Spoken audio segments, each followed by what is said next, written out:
大家好，欢迎来到听书学史。您不能成为一个好父母，不是您的错。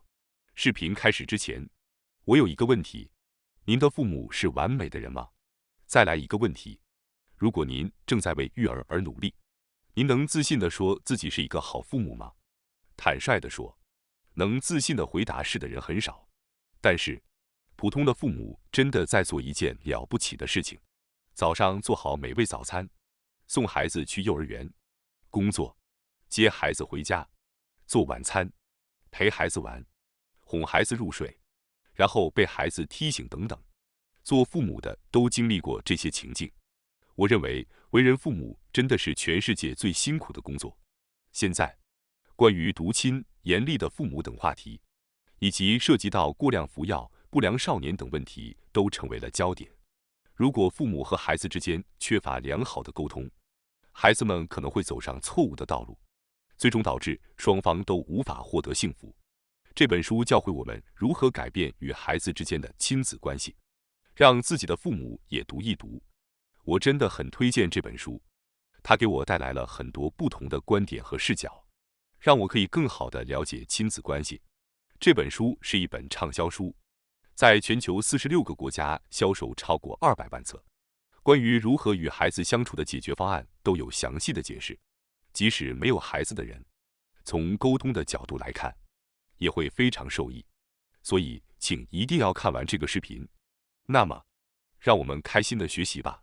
别忘了订阅我的频道哦。首先是关于养育的遗传的话题，这真是个令人惊讶的话题。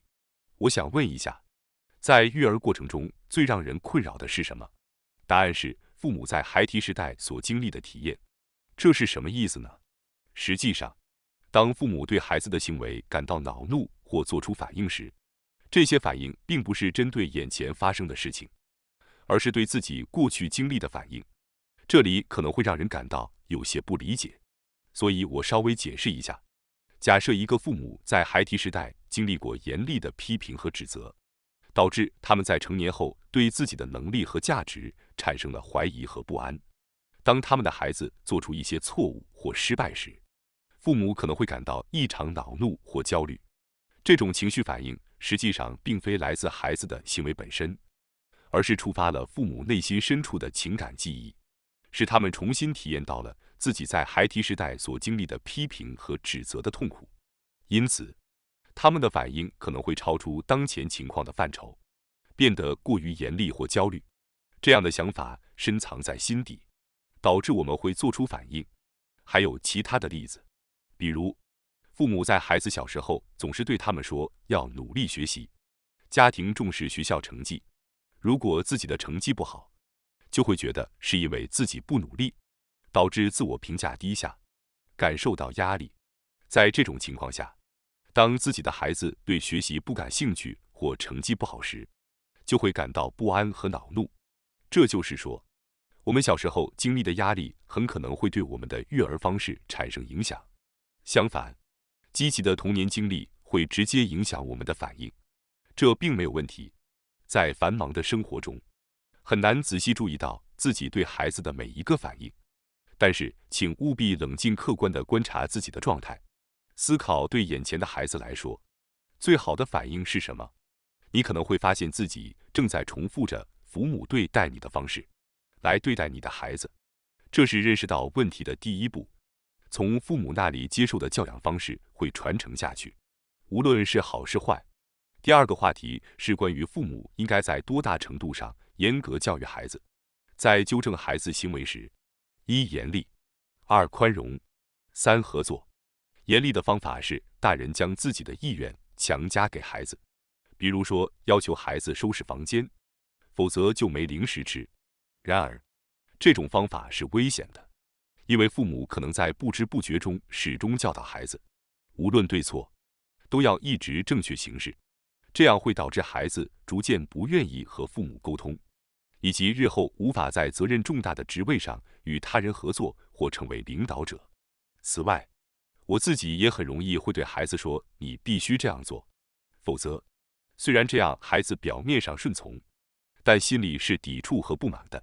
经过反思后，我觉得教育孩子时必须要有心理上的宽容，接下来是宽容的方法，是不向孩子传达自己的标准或期望。虽然有时候会过于溺爱孩子，比如经常在他想吃夜宵的时候给他买没营养的快餐，在他偶尔写不完作业的情况下，告诉他今天就不用写了之类的。但如果父母不传达对他们的期待和标准的话，孩子就会变得迷茫和不安，因为他们不知道自己被期待做什么。所以宽容的范围也要注意。最后是合作的方法，这是父母和孩子一起解决问题的方式。父母不是独裁者，而是顾问。这本书明确指出，这是最好的方法。如果我们完全不向孩子传达期望，他们就会不清楚自己被期望做什么。因此，宽容也需要注意。最后一种方法是合作，这是指父母和孩子一起解决问题的方法。具体来说，有5个步骤。第一步是明确表达自己的想法，并清楚问题所在之处。例如，我想要房间整洁，所以我希望你能整理一下房间。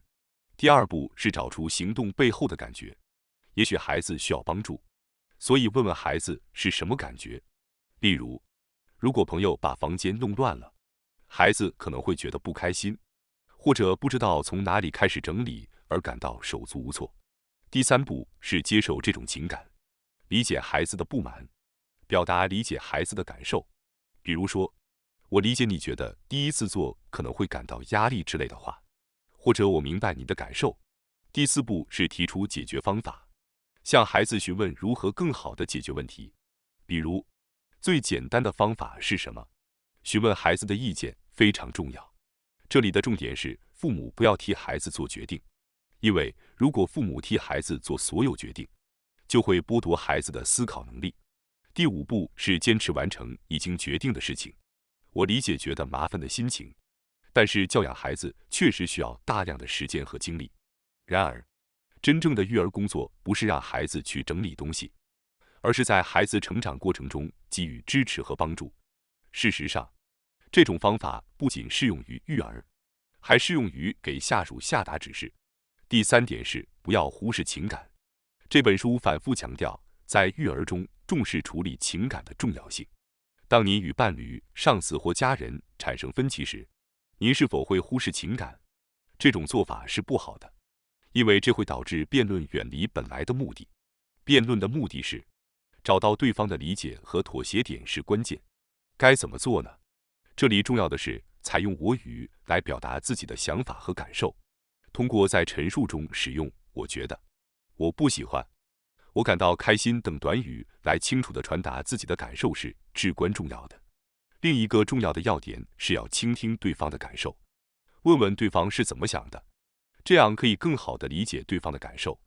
最好的应对方法是承认自己的感受，并且接受对方的感受，这很重要。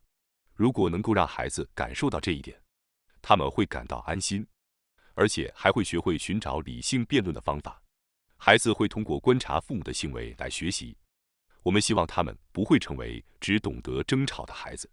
因此，请务必尝试实践这些方法。顺便说一句，将问题交给我来解决的技巧，在商业世界也非常受用。除了本次介绍的内容之外，这本书中还包含了许多关于育儿前的准备工作以及如何处理情感的有益信息。对于正在为育儿而努力的人们，当然是一个不错的选择。而对于希望未来有孩子的人，也是一本值得推荐的书籍。作为父母，同样也是人类，所以偶尔会犯错。我觉得在这种时候，向孩子诚实的道歉是很重要的。这不仅可以教导他们理解和接受错误，也能够建立起更加诚实和尊重的家庭关系。改善亲子关系是一项持续的过程，需要双方的努力和理解。通过倾听、尊重和诚实沟通，我们可以建立起更加亲密和健康的关系。让我们共同努力，创造一个充满爱和支持的家庭环境，为孩子的成长和幸福奠定坚实的基础。感谢大家收看今天的节目。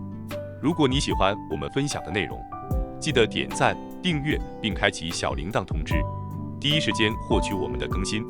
在下次的节目中，我们将继续为大家分享更多有益的书籍。再次感谢大家的支持，我们下期再见。